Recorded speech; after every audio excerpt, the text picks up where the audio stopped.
धर्म प्रेमी बंधुगण, मातृशक्ति। आज गुरु कबीर देव की वाणी, उस पर कुछ मिनट तक विचार। संत सम्राट सदगुरु कबीर देव की जन समाज के बीच एक गहरी पैठ थी और उनकी जन समाज के बीच क्या कहना चाहिए, मानव के दिल की अंदर तक उन्होंने गहराई से विचार किया था। वो कहते हैं, ई जग जगते देखिया अपनी अपनी आग, ऐसा कोई ना मिला जासों रहिए लाग। संसार के जितने भी प्राणी हैं, चाहे वो स्त्री हो अथवा पुरुष हो, वृद्ध हो या जवान हो, हर मनुष्य के अंदर एक राग द्वेष की दैहिक दैविक भौतिक त्रैतापों की आग जल रही है। और वो आग एक ऐसी आग है जिसमें मानव त्राहि त्राहि कर रहा है। गुरुवर कबीर देव कहते हैं, ई जग जलते देखिया, ये संसार के लोगों को मैंने जलते हुए देखा। और वो आग एक जैसी नहीं, वो सबकी आग अलग अलग है। एग्जाम्पल के तौर पर एक महिला वैवाहिक जीवन में इसलिए सुखी नहीं है कि उसके कोई भी संतान नहीं, उसे मातृत्व का सुख नहीं मिल पाया। दूसरी तरफ एक माँ इसलिए दुखी है कि उसके संतान तो है, लेकिन जो भी संतान है वो अपने कंट्रोल में नहीं है, कहना नहीं मानती है, इसलिए माँ वो पीड़ित रहती है। दूसरी तरफ जो बगल में और भाई लोग बैठे हैं, उनमें एक व्यक्ति इसलिए दुखी है कि उनके पास इतना धन नहीं है कि अपने जीवन की सारी आवश्यकताओं को पूरा कर सके। परंतु दूसरा व्यक्ति ऐसा है, उसके पास सब कुछ है, लेकिन डॉक्टर ने ये कह दिया, अगर आप चीनी खा लेंगे अथवा चीनी से बने हुए पदार्थ कोई भी व्यंजन खाएंगे तो आपको शुगर हो जाएगी, अतः आप चीनी बिल्कुल भी नहीं खा सकते।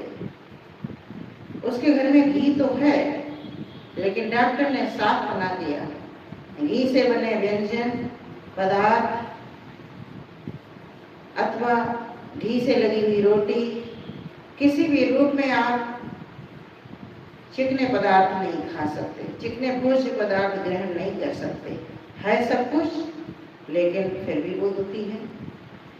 हर इंसान दुनिया का दुखी है। कबीर साहब तभी कहते, ई जग जगते देखिया अपनी अपनी आग, और ऐसा कोई ना मिला जासों रहिए लाग। एक एक व्यक्ति को सदगुरु देखते हैं, ऐसा कोई भी व्यक्ति नहीं मिलता। परंतु कबीर साहब ने प्रश्न किया हो और उत्तर न दिया हो, ऐसी बात नहीं। वो प्रश्न करते हैं तो उत्तर भी देते हैं। वो कहते हैं, इसके दो साधन हैं, दो रास्ते हैं। या तो व्यवस्था बने तो संतों को अपने पास बुला लीजिए, अथवा फिर संतों के पास स्वयं चले जाइए। आप कहेंगे क्यों?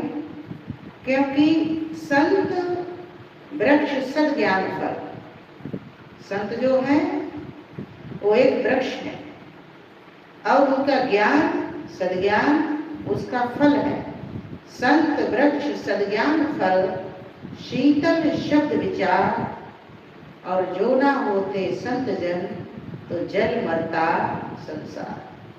यदि संत जन समाज में ना होते, संत सहायक जीव के, संत ने पार लगाए, हमारे सहायक, हमारी रक्षा करने वाले, जन उद्धारक, भव से तारक, संसार से तरफ ताड़ करने वाला अगर कोई व्यक्ति है तो वो है संत। संत सहायक जीव के संत ही पार लगा, और न ते ये होत नहीं जो ब्रह्म भूल भगा।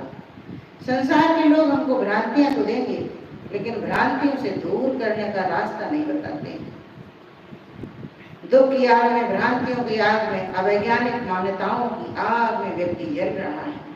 शायर लिखता है, होठों पर हंसी देखी अंदर नहीं देखा, होठों पर हंसी देखी अंदर नहीं देखा, जीवन में मिले गम का समंदर नहीं देखा।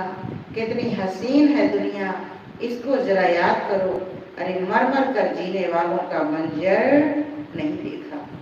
यहाँ आदमी जीता कहाँ है? बस किसी अन्य विचारक ने लिखा है कि जिंदगी जख्म दिया करती है, उसको हम सिया करते हैं। जिंदगी जख्म दिया करती है, उसको हम सिया करते हैं, और मौत नहीं आती इसलिए जिया करते हैं। ये जिंदगी जख्मों से भरी है, दिल के फफोले जल उठे दिल की ही आग से, और इस घर को आग लग गई घर के चिराग से।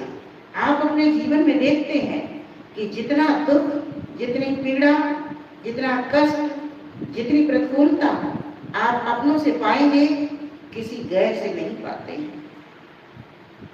एक उदाहरण मुझे याद आता है, मानवता की सीख दे रहे थे, प्रेम, सहिष्णुता, भाईचारा का ज्ञान बांट रहे थे, लेकिन दुनिया वालों ने उन्हें पसंद न किया।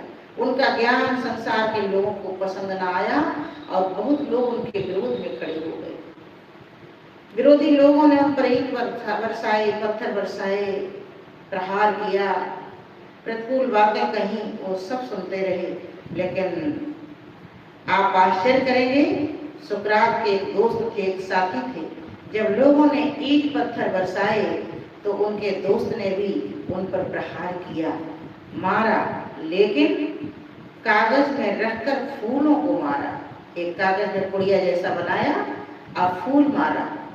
लोगों के ईंट और पत्थरों से सुकरात ने उफ तक न किया, पर जैसे उनके दोस्त ने मारा तो सुकरात की आंखों से आंसू बहने लगे।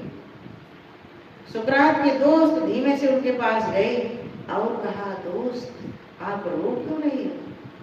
मैंने ईंट पत्थर नहीं मारा था, मैंने तो कागज में रख के फूल मारा, और उसमें तो कोई चोट ही नहीं लगी, फिर भी आप रोए, आंसू बहा रहे हो।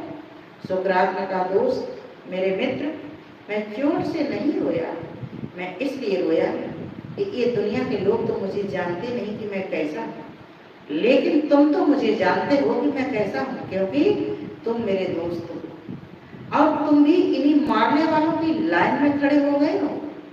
दुनिया नहीं समझती, लेकिन तुम मुझे भली भांति समझते हो। जब अपने विरोध में खड़े हो जाते हैं, अपने पीड़ा देते हैं, तो आदमी को बहुत दुख होता है। तो मैंने आपसे निवेदन किया, इज्जत जलते देखिया, अपनी अपनी आग, ऐसा कोई ना मिला, जा सो रहिए लाल। हमें दुखों से बचना है तो संसार से हटना पड़ेगा, और अपने में डटना पड़ेगा, अपने स्वरूप में आना पड़ेगा, अपने आपा को पहचानना पड़ेगा, उस परम सत्ता को समझना होगा, जिसे किसी ने लिखा है, the kingdom of God is विजिन you. परमात्मा का राज तुम्हारे दिल के अंदर है। तो हम अपने को समझें। बस आज इन्हीं शब्दों के साथ बोलिए सद्गुरुदेव की जय।